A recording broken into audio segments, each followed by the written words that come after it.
હવે આજે આપણે એવા ટોપિક પર વાત કરવી છે કે એ આપણને બધાને કંઈક ને કંઈક જીવનમાં ઉપયોગી થશે.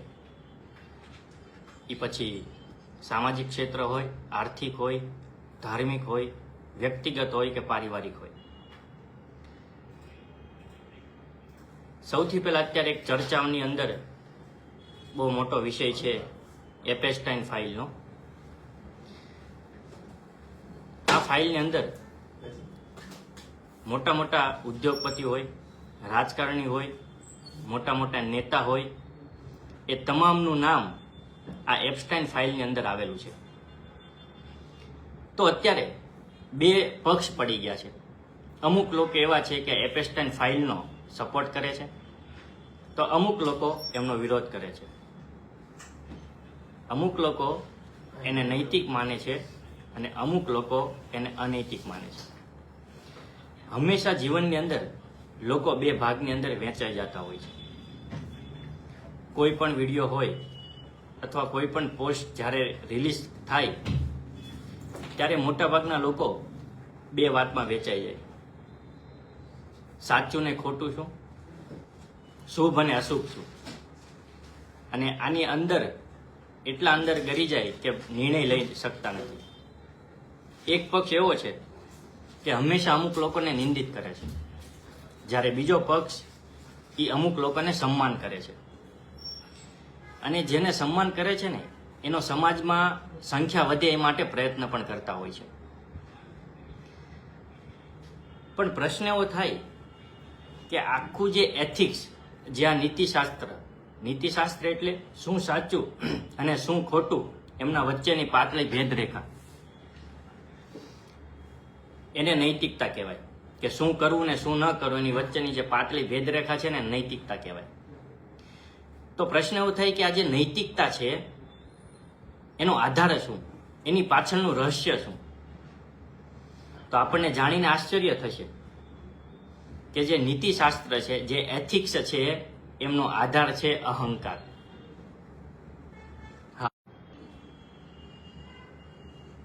કે પછી તને ખરાબ દ્રષ્ટિથી જોવામાં આવશે, એ રીતે આ ચોરને કહેવામાં આવતું હોય છે. અને જો બાળકને એવું કહેવામાં, અને જો તું ચોરી નહીં કર તો સમાજમાં તને સન્માન મળશે, પ્રતિષ્ઠા મળશે, રથયાત્રા નીકળશે તારી, અને ફૂલમાળા પહેરાવીને તારું સ્વાગત કરવામાં આવશે. એટલે આ રીતે આપણા અહંકારની પુષ્ટિ થાય એના માટે આપણે પ્રયત્ન કરીએ છીએ. પણ આપણે બંનેની વચ્ચે ઊભા રહીને જોવું પડશે કે બંને અહંકારની વચ્ચે ફરક શું છે. એક એવો અહંકાર છે જે નકારાત્મક બાજુ છે, અને એક અહંકાર છે જે સકારાત્મક બાજુ છે. પણ મૂળ તો આપણે અહંકારની પુષ્ટિ જ કરીએ છીએ ને. એક્ઝામની અંદર કોઈક નાપાસ થાય તો આપણે એવું કહીએ કે તારું અપમાન થશે, અને જો તું ટોપ કરીશ ને તો સન્માન થશે. એટલે ખરેખર જે બાળક હોય ને જ્ઞાન માટે નથી ભણતો અને મહેનત કરે છે માત્ર સમાજમાં માન સન્માન અને પ્રતિષ્ઠા જળવાઈ રહે તે માટેની. એટલે આ રીતે કેવું થાય કે ખરાબ માણસના અહંકારને તો આપણે નુકસાન કરીએ જ છીએ, પણ સારા માણસને પણ અહંકારની પૂર્તિ કરીએ છીએ. અને જ્યારે અહંકારની પૂર્તિ થાય ને એ પણ એટલું જ નુકસાનકારક હોય છે. ખરાબ બનશે તો અહંકારની પૂર્તિ થશે, અને જો સારો બનશે તો પણ પ્રશ્ન. એટલે વ્યક્તિ અહંકારની વચ્ચે ડમાડોલ થતો રહે છે. એટલે નીતિશાસ્ત્રોનો આખો જે ઢાંચો છે ને એ અહંકાર ઉપર ઉભેલો છે. એમાં આપણને ખબર જ નથી પડતી. ઘણીવાર કેવું થાય, કોર્પોરેટ કંપનીઓ હોય એની અંદર CSR હોય, કે CSRના અંતર્ગત અમુક પૈસાનું સમાજના પાછળ સહયોગ કરવાનો હોય, અથવા સામાજિક ક્ષેત્રની અંદર, અને સામાજિક ક્ષેત્રની અંદર એની અંદર કોઈ પણ ખર્ચ કરવાનો હોય તો એની અંદર શું છે કે જે તે વ્યક્તિ, જે કે કંપની એ જે CSRની પાછળ ખર્ચ કરે છે સમાજની પ્રતિષ્ઠાના નામે, તો એની પાછળ એનો અહંકાર હોય છે. એટલે આની અંદર બહુ ફરક નથી. ફરક એટલો જ છે કે ભાઈ એક અહંકાર છે એ નકારાત્મક છે, જે અનૈતિક લોકો દ્વારા ગણવામાં આવે છે, અને બીજો છે જે નૈતિક લોકો દ્વારા કરવામાં આવે છે એ એક સકારાત્મક અહંકાર છે. પણ બંનેના મધ્ય તો અહંકાર જ છે. પણ આપણે એવી દિશા ઉપર શું ઊભા થઈ શકીએ કે જ્યાં કોઈ દ્વૈત જ ન રહે, કે હું સારો એમ પણ ના કહીએ અને એવું પણ ના કહીએ કે સામેવાળો ખરાબ છે. જો એવું થાય ને તો મનની જે દ્વૈતની અવસ્થા છે ને એ ધીમે ધીમે નાશ પામી જાય અને બંનેની અંદર સમાન સ્થિતિ વર્ત્યા કરે. ધારો કે કોઈ વ્યક્તિ હોય એ દાન આપે સમાજની અંદર, કે કોઈ ધર્મની પાછળ દાન આપે, કે કોઈ મિત્રને દાન આપે, કોઈ પણ રીતે આર્થિક મદદ કરે, તો જો એની પાછળ કોઈ અહંકાર હશે ને, અહંકારના સંતોષ માટે જો દાન કરવામાં આવશે ને તો એક નકારાત્મક અહંકારને વધારો કરે છે. પણ આપણું આખું જીવન આ અહંકારની બાજુ જ નિર્મિત થાય છે અને એના કારણે આપણે જે નૈતિકતા બાજુ વળવાનો પ્રયત્ન કરીએ છીએ ને, પણ આપણે અનૈતિકતાની અંદર સહેજે સહેજે વહી જઈએ છીએ. બાળક જ્યારથી જન્મે ત્યારથી જ એને બસ સ્કૂલની અંદર એવું કોમ્પિટિશનની દુનિયામાં આપણે નાખી દઈએ અને એને કહીએ છીએ કે બસ ભણવામાં હંમેશા આગળ રહેજે, ક્લાસની અંદર હંમેશા ટોપ કરજે, નહીતર તારું સન્માન નહીં થાય. એવી આપણે એને લાલચ અને લોભ આપતા હોઈએ છીએ. અને આગળ જતા જ્યારે ઇવન વૃદ્ધ બને ત્યારે પણ આપણે એમ કહીએ કે સારા કામ કરજો તો તમને સારા માર્ક્સ મળશે અને તમને સ્વર્ગ પ્રાપ્ત થશે. એટલે આજે લોભ અને લાલચને કારણે જે અહંકાર ઉત્પન્ન થાય છે ને એ નૈતિકતાને દબાવી દે છે. હવે આ જે નીતિ છે એને કઈ રીતે, જે અહંકાર ઉપર ટકેલી નીતિ છે એને આપણે કઈ રીતે નૈતિક કહી શકીએ? અને આપણને ખ્યાલ છે પ્રત્યેક મોટા વ્યક્તિ હોય ને એ નૈતિકતાની આડમાં અનૈતિકતાને હંમેશા દબાવી નાખે. કોઈ પણ મોટો વ્યક્તિ હોય ને એનું સૌથી મહત્વનું તો એ જ હોય કે ભાઈ મારે નૈતિક રહેવું કે ન રહેવું એ તો 2 નંબરની વસ્તુ હોય. પણ મોટા લોકો શું વિચાર કરે કે મારી યશ, કીર્તિ, સમાજમાં પ્રતિષ્ઠા અને માન સન્માન એ જળવાઈ રહેવું પડે. તો એને કારણે શું થાય કે અનૈતિકતાને દબાવી દે અને પોતે નૈતિક હોવાનો દાવો કરે. તો આપણને દેખીતી રીતે એવું લાગે કે નહીં આ વ્યક્તિ નૈતિક છે, પણ એના ઊંડાણમાં જ્યારે અભ્યાસ કરીએ ને ત્યારે ખબર પડે કે આ તો અનૈતિકતાની આખી હારમાળા ઉભેલી છે. મોટા મોટા લોકોને એ જ પ્રશ્ન હોય કે લોકો શું કહેશે, યશ, કીર્તિ અને પ્રતિષ્ઠા જો ધૂળમાં મળી જશે તો એની માટે એ હંમેશા નૈતિકતા કે વિજ્ઞાનનું ક્ષેત્ર હોય, શિક્ષણ હોય કે ચેરિટી હોય, કરોડો રૂપિયાનું સમાજમાં દાન આપતા ત્યારે બધાને એવું થતું કે ઓ આની જેવો નૈતિક વ્યક્તિ બીજો કોઈ નથી. પણ એની અંદર નૈતિકતાની અંદર જે ભયાનક અનૈતિકતા છુપાયેલી હતી ને એ તો વર્ષો પછી બહાર આવી. તો કહેવાનું શું, કેડી પાઠકનો સરસ મજાનો ડાયલોગ છે, જો હોતા હૈ વો દિખતા નહીં और जो दिखता है वो होता नहीं, એવું કહેવામાં આવે છે. આ જ વસ્તુ તમામ સમાજમાં ને તમામ દેશમાં, તમામ રાજ્યમાં વ્યક્તિ પોતાની પાસે ઓપ્શન હોય ત્યાં સુધી બધું કરતા જ હોય છે. આપણા મનમાં એવું હોય, સમાજ ખાસ કરીને અત્યારે આપણા સમાજનો ઢાંચો એવો છે કે જો આપણે એવું વિચાર કરીએ જો હું ચોરી ન કરું અને જે વ્યક્તિ ચોરી કરે છે તો બંનેની અંદર ફરક શું રહી જાય છે? એ તો જીવનમાં આગળ નીકળી જાય છે. ચોરી કરું અને જો ન પકડાવ તો તેમાં ડબલ ફાયદો જે તે વ્યક્તિને દેખાતો હોય છે. એની અંદર કેવું થાય, પોતાનો અહંકાર બચી જાય અને જે પોતાએ બેઈમાની કરેલી છે ને એ પણ છુપાઈ જાય. અને એક બીજો વ્યક્તિ હોય, અને આ બધા વ્યક્તિ મોટાભાગે કુશળ હોય, બેઈમાન તો હોય જ છે, પણ એને ખબર હોય કે આ અનૈતિકતાને કઈ રીતે નૈતિકતાની અંદર દબાવી દેવી, અને એની માટેના રસ્તા પણ શોધી જ લેતા હોય છે. હવે આપણને પ્રશ્ન એવો થાય કે શું આવી નૈતિકતા ઉપર આપણે વિશ્વાસ કરવો જોઈએ? એક સમય એવો હતો કે ભારત સોના કી ચિડિયા કહેવાતો, પણ એ જ ભારત દેશની અંદર અત્યારે ગરીબી અને બેરોજગારીનું પ્રમાણ કેમ એટલું વધી ગયું? આ એવો દેશ જ્યાં ભારતની કોઈ સંપત્તિ ખૂટે નહીં. પણ આજે આખી પરિસ્થિતિ આપણને ઉલટી જોવા મળે છે. પહેલા આપણે જ્યારે પાછળ ઇતિહાસના પાના પલટીએ ને તો આપણને જોવા મળે કે ઉપનિષદની અંદર ક્યાંય પણ એવું લખ્યું જ નથી કે તમે ચોરી ના કરવી, હિંસા ન કરવી કે ઉપદેશ ન દેવો. તો આપણને પ્રશ્ન થાય કે કેમ એમ?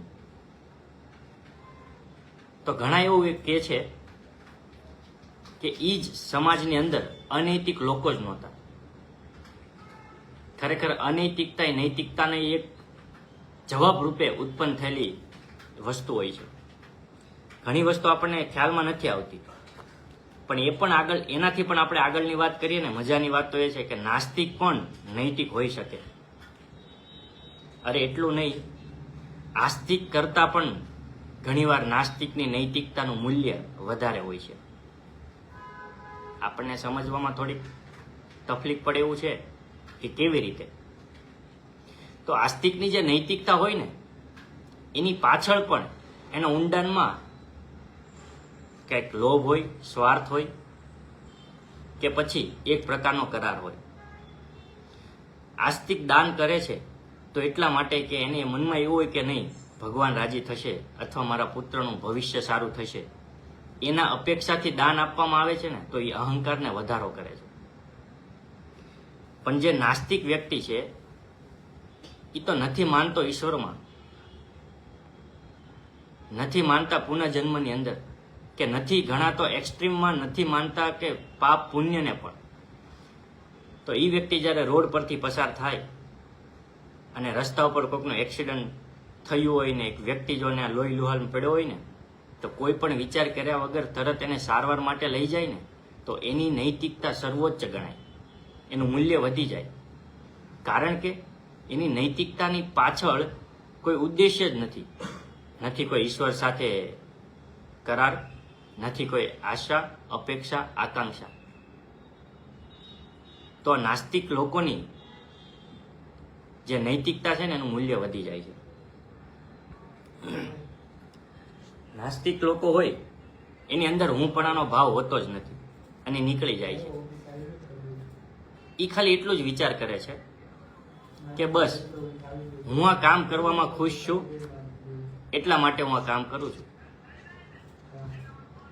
એટલે એની નૈતિકતા દિવસે ને દિવસે વધતી જાય છે. અને સૌથી આશ્ચર્યની વાત, ભારત દેશની અંદર કે વિશ્વની અંદર ધર્મના નામે જેટલા કોમી રમખાણ ફાટ્યા અને જેટલી હિંસા થઈને એની પાછળ જો કોઈ મોટા લોકોનો હાથ હોય ને તો એ મોટા ભાગના લોકો હતા આસ્તિક લોકો. એવું કહેવાય છે કે મેં ક્યારેય નાસ્તિકોને મંદિર તોડતા જોયા નથી. મંદિરો તોડવાનું કે મસ્જિદને પાડવાનું કામ કોણ કરતા હોય છે? જેને સમાજ નૈતિક અને આસ્તિક કહે છે. પણ એક વિચારવા જેવું છે, નાસ્તિક લોકોએ હંમેશા કે મોટા ભાગે બે લોકોને વચ્ચે એક પુલ બનાવવાનું હંમેશા કામ કર્યું છે. અને નાસ્તિક જેને આપણે કહીએ છીએ તો એક રીતે ખરેખર આસ્તિક છે. જેને આપણે અત્યારે આસ્તિક કહીએ છીએ, જેની નૈતિકતાનો આધાર ધર્મ છે. ધારો કે એને આસ્તિક લોકોને ખબર પડે કે ઈશ્વરનું અસ્તિત્વ જ નથી, તો કાલ સવારે એની જે નૈતિકતા છે ને એ ડમાડોળ થઈ જશે. પણ નાસ્તિક લોકોની નૈતિકતા એના ઉપર કોઈ અસર પણ થતી નથી. નાસ્તિક લોકોને નથી સ્વર્ગની અપેક્ષા કે નથી પુણ્યને એકઠા કરવાની ફળની ચિંતા. તો એની પાછળ કોઈ આધાર નથી. એટલે નાસ્તિક લોકોની નૈતિકતા લાંબા સમય સુધી ટકી રહેતી હોય છે. ખરેખર આપણને સમજવામાં આવે એવું નથી. આ જે નૈતિકતા હોય ને એ સમય સાથે પરિવર્તિત થતી રહેતી હોય છે. એટલે કોઈ વ્યક્તિ કહી નથી શકતા કે અલ્ટિમેટ અંતિમ સત્ય શું છે, અંતિમ નૈતિકતા શું છે. હોઈ શકે કે એક વ્યક્તિના પક્ષથી સાચું હોય, બીજા વ્યક્તિના પક્ષથી ખોટું હોઈ શકે. આ ભારત દેશની અંદર આજથી વર્ષો પહેલા સતી પ્રથાને સમાજ દ્વારા નૈતિક ગણવામાં આવતી. આજ એ જ સતી પ્રથા ઉપર અત્યારે ભારતમાં બેન છે. આજ એ અનૈતિક ઘટના કહેવામાં આવે છે. તો શું એ જે પહેલા હતા, તો પ્રશ્ન એવો થાય કે એ તો સમાજના દ્રષ્ટિકોણથી નૈતિક અને અનૈતિક હતા, પણ પરમાત્માના દ્રષ્ટિકોણથી કોણ નૈતિક ને કોણ અનૈતિક, એનું અંતિમ જજમેન્ટ કોણ આપશે? ઘણા લોકો એવું કે આ ખાવું આ ન ખાવું. હિન્દુ ધર્મની અંદર એવું કહેવાય કે માંસાહાર કરવો નહીં, પણ સામે ગૌતમ બુદ્ધના મહાયાન સંપ્રદાયને મોટા ભાગના ફોલો કરવાવાળા લોકો માંસાહારનું સેવન કરે છે. આપણે એવું નથી કહેતા કે ચાલુ કરી દેવું સેવન, પણ એમની પાછળ ખરેખર સત્યતા શું છે ને એના ઉપર વિચાર તો આપણે અવશ્ય કરવો જોઈએ. ભારત દેશની અંદર ડાબી બાજુ વાહન ચલાવવા નૈતિક છે, તો ઘણા દેશોની અંદર ડાબી બાજુ વાહન ચલાવવા અનૈતિક છે. એવું બની શકે કે આજ આપણે જેને નૈતિક કહીએ છીએ એ આવતીકાલે અનૈતિક હોય. એવું પણ બની શકે કે આજ આપણે જેને અનૈતિક કહીએ છીએ ને એ આવતીકાલે નૈતિક કાર્ય પણ બની શકે. તો એ આપણને ખબર ક્યારે પડશે કે શું નૈતિક ને શું અનૈતિક? એટલા માટે એવું કહેવામાં આવે છે, ખાસ કરીને ગૌતમ બુદ્ધે એને એવું કીધું કે સાઈડમાં રાખી દો એક બાજુ ભારત દેશની સભ્યતા, સંસ્કૃતિ અને સંસ્કારને, અરે સાઈડમાં મૂકી દો સંત, શાસ્ત્ર અને મંદિરોને. જે પણ કાર્ય પૂર્ણ અવેરનેસની સાથે કરવામાં આવે ને તો એ પુણ્ય બની જાય, અને જે કામ અવેરનેસની વગર કરીએ ને એ પાપ બની જાય. એવીને ડેફિનેશન આપી, અને એ બહુ વિચારવા જેવી છે. એક બાજુ આપણને એમ થાય કે ઘણા લોકો 9-10 વર્ષ સુધી પ્રેમની પ્રતીક્ષા કરે, સમાજની સામે સંઘર્ષ કરે, અને થોડાક સમય પછી જ્યારે બંને લગ્ન થાય, અને એવી ઘટના બની બરેલીની અંદર કે 66મા દિવસે પત્ની એના પતિની હત્યા કરી નાખી. તો ખરેખર આજે પ્રેમની અંદર, હાથની અંદર હથિયાર કેવી રીતે ધારણ થાય એ આપણે વિચારવા જેવું છે. પણ આ બધું જે કામ હોય ને એ બેહોશીની અંદર કરવા જેવું છે. એ બધું જ કામ અવેરનેસ વગર થાય છે. બાકી જે દિવસે અવેરનેસ ધીમે ધીમે વધતી જાય ને એમ ધીમે ધીમે ઓટોમેટિક સારા કામ હોય ને એ થતા જાય, ને ખરાબ કર્મ હોય ને એ જે રીતે ઝાડમાં પાકેલું ફળ હોય ઓટોમેટિક પડી જાય ને એ જ રીતે એ વૃક્ષમાંથી એ ફળ પડી જાય. અને એવી સ્થિતિ આવીને ઊભા રહીએ આપણે કે જ્યાં પાપ અને પુણ્યની વચ્ચે આપણું મન ભેદ જ ના કરી શકે. તો ખાસ આપણે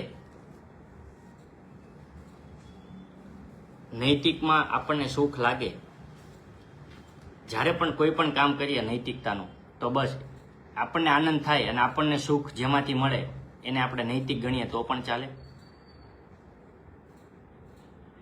અને એવું કામ કરવાથી આપણને હતાશા, નિરાશા, બેચેની તરફ લઈ જાય. ભલે સમાજ દ્વારા માન્ય હોય તો પણ આપણે એવું કહી શકીએ સ્વની રીતે અનૈતિક છે. બાકી કાયદા, કાનૂન, વ્યવસ્થા પ્રમાણે ખરાબ પણ અથવા અલગ પણ હોઈ શકે.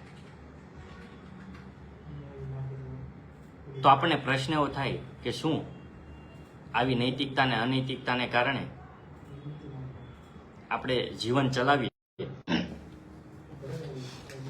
તો ખાલ આપણે ભવિષ્યની અંદર એવું જોઈશું કે નૈતિકતાનો આધાર શું હોવો જોઈએ, અને ખરી નૈતિકતા કોને કહેવાય એ આપણે ભવિષ્યમાં જોઈશું. પણ આજે આપણી પાસે અત્યારે 5 મિનિટ છે, તો અમુક લોકોને જે ક્વેશ્ચન છે એને આપણે સાંભળીએ અને જોવાનો પ્રયત્ન કરીએ. જો જવાબ આવડતા હશે તો એના ઉપર આપણે વધારે ડીપમાં વાતચીત કરીશું. 5 જ મિનિટ છે, તો સૌથી પહેલા તો આ દિવ્યેશ ખાતરા ભાઈનો, ભાઈ માઇન્ડને રિલેક્સ કરવા માટે શું કરવું પડે? પહેલા તો જ્યાં લગી આપણા મનમાં એવું છે ને માઇન્ડને રિલેક્સ કરવું, ત્યાં સુધી આપણે ક્યારેય માઇન્ડને, મગજને રિલેક્સ નહીં કરી શકીએ. એનું કારણ છે, આપણે જોઈએ કે જ્યારે આપણું મગજ એન્ઝાયટી, ડિપ્રેશનની અંદર શિકારે હોય ને, જ્યારે આપણે હતાશા, નિરાશા, બેચેનીમાં હોઈએ ને, ત્યારે જો આપણે મનને, એક તો ઓલરેડી અશાંત છે, આ મનને શાંત કરવા માટે આપણે ફરીથી બીજો પ્રયત્ન કરીએ છીએ, એટલે ઓલરેડી મગજ વધારે અશાંત થતું જાય. એટલે જ્યારે આપણને એવું લાગે કે એન્ઝાયટી, ડિપ્રેશન, પ્રેશર છે, ત્યારે કાંઈ કરવાનું નહીં. બુદ્ધની ટેકનિક અનાપાન સતિ યોગ, કે સૌથી પહેલા તો એક્સેપ્ટ કરો કે હા, મારું મન અત્યારે હતાશ, નિરાશ ને બેચેન છે. જ્યાં લગી આપણે એક્સેપ્ટ નથી કરતા ને, ત્યાં સુધી આપણું મન અને આપણા વિચારો સંઘર્ષ કરે છે. અને જ્યારે તમે સ્વીકાર કરી લો ને કોઈ પણ ઘટના, પરિસ્થિતિને, એટલે ઓટોમેટિક મન શાંત થઈ જાય છે. એટલે માટે કહેવાય કે મનને રિલેક્સ કરવા માટેની જે પણ આપણે મેથડ વાપરશું ને, એ આપણને અંતે અશાંતિમાં જ લઈ જશે. તો જ્યારે એવું થાય, હતાશા, નિરાશા અથવા મગજ ભારે લાગે, ત્યારે આપણે શું કરવાનું? આંખો બંધ કરી દેવાની અને જે પણ વિચારો આવતા હોય ને એને સ્વીકાર કરી લેવાના અને પોતાના શ્વાસની જે ગતિ હોય ને એને અનુભવવાનો પ્રયત્ન કરવાનો. બસ ઓબ્ઝર્વેશન, એ જે આપણે સાક્ષી તરીકે જ ઊભું રહી જવાનું કે ભાઈ હું અને મન અલગ છે, એવો એક સમયે ઓબ્ઝર્વેશનથી આપણને ખ્યાલ આવશે. તો ખાસ આ એક આપણી માટે વિચારવા જેવી બાબતેથી સરસ પ્રશ્ન પૂછ્યો છે.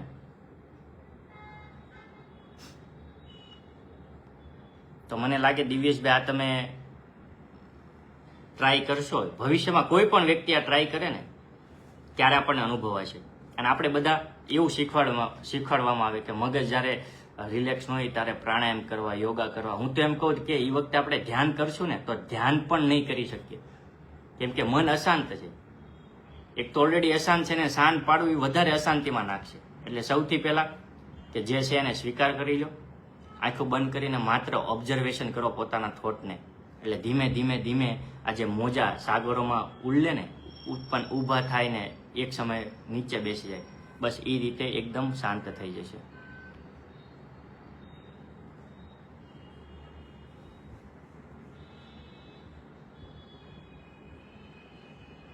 આ જ્યારે ભગવાનનું નામ સ્મરણ કરવું પડે શાંત મગજ રાખીને. હા, આ એક પ્રકારનો ઓપ્શન હોઈ શકે શરૂઆતમાં કે ભાઈ નામ સ્મરણ કરીએ, કેમ કે આપણી સંસ્કૃતિ, સભ્યતા અને સંસ્કારનો ઢાંચો એવો છે કે આપણને છે ને ત્યાંથી શરૂઆત થાય. અને આપણે આપણા સેશનની શરૂઆત પણ આપણે ભજન કીર્તનથી જ કરીએ છીએ. કેમ કે એના શબ્દોની અંદર જેમ કે આપણને ખબર ઓમ, રામ, આ બધા જે શબ્દ છે ને એ આપણા 7 ચક્રો સાથે જોડાયેલા હોય છે. એટલે અલગ અલગ શબ્દના માધ્યમથી આપણે ભલે નથી જાણતા પણ આપણા જે ચક્ર છે ને એક્ટિવ થાય. અને એક્ટિવ થાય ને એટલે જે ઉર્જા હોય ને એ આપણે ઉદ્ધવગામી તરફ આપણા મસ્તિષ્ક બાજુને જવા માટે પ્રયત્ન કરે. એટલે આ પણ એક સારો ઓપ્શન છે. શરૂઆતમાં તમે ભગવાનનું કોઈ પણ ભગવાનને માનતા હોય આ એની માટેનું. પણ ધારો કે એવો વ્યક્તિ છે જે ભગવાનને માનતો જ નથી, તો ત્યારે શું કરવું? ત્યારે એની માટે કોઈ ભગવાનનું નામ સ્મરણ યાદ રાખવું અઘરું છે. એટલા માટે બુદ્ધે સેક્યુલર મેથડ આપી શ્વાસની, અનાપાન સતિ યોગ, કે ભાઈ ખાલી શ્વાસ ઉપર ધ્યાન આપે. કોઈ પણ વ્યક્તિ આસ્તિક, નાસ્તિક, ભગવાનને માને છે, નથી માનતો, પાપી, પુણ્યશાળી, બધા જ રાખી શકે. એટલે એને સૌથી એના બુદ્ધના જે ભિક્ષુકો હોય ને એને પણ શરૂઆત અહીંથી જ કરાવે છે મનને શાંત રાખવા માટે, અનાપાન સતિ યોગ માટે. તો આપણે એ પણ કરી શકીએ.